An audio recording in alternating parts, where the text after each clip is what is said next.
Now, in order to fit our side ventilation system, we need a track and a gear winder. Now, this mechanism is put together as per the instructions. It's quite simple. Everything bolts together and it works perfectly well.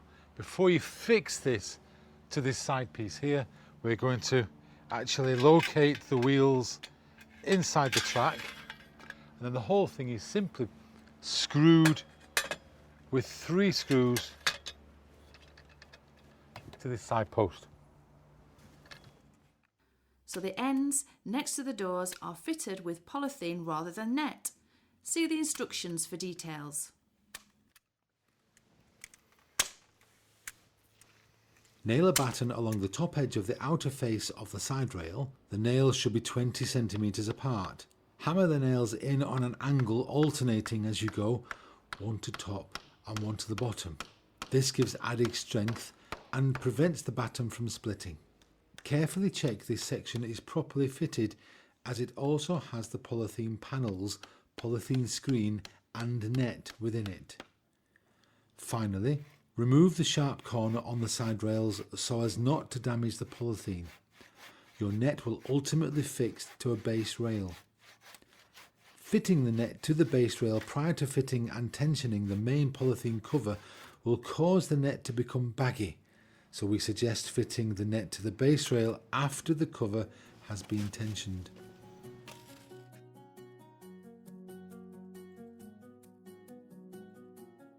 Here we go.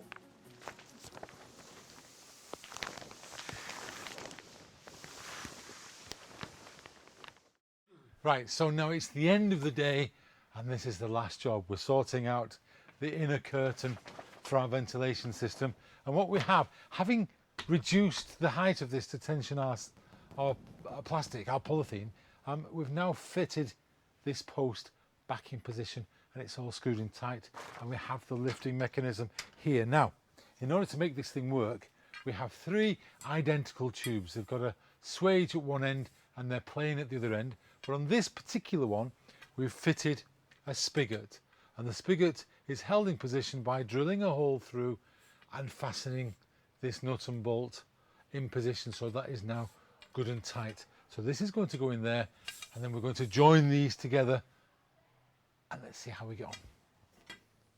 So this spigot locates in the lifting mechanism, and then we're going to join these together as we go along. Now, these 3 tubes will be too long for this tunnel. Notice I'm putting the tubes between the plastic and the hoops, not on the other side of the hoops. And then this, we're going to have to measure it as we go down here. Now, I'm not going to put this or even try to put it in position because I need to measure how far it's going to go. So I now need to cut off that much. Now, when we are rotating this rail, if these poles are not screwed together, then they'll just rotate. So we have to tech screw them so that they remain in position.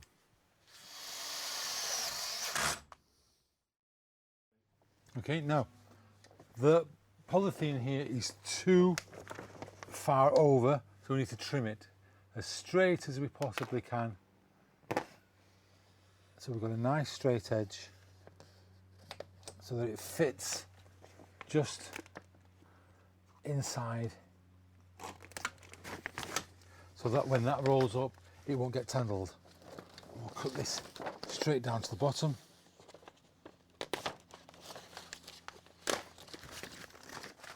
And now we're going to feed our plastic through,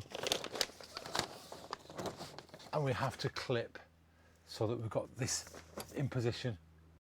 Now, starting at the winder end, we're going to roll this, what looks like excess plastic, but it's going to be really useful, around the tube, so that gathering in as much as we can so that it's good and taut. And you can help it by twisting this round, because that's turning the tube round and it's tightening it up inside.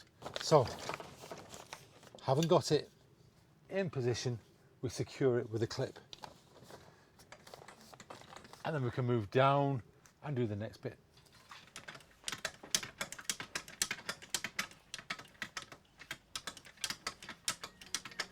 And thus our ventilation system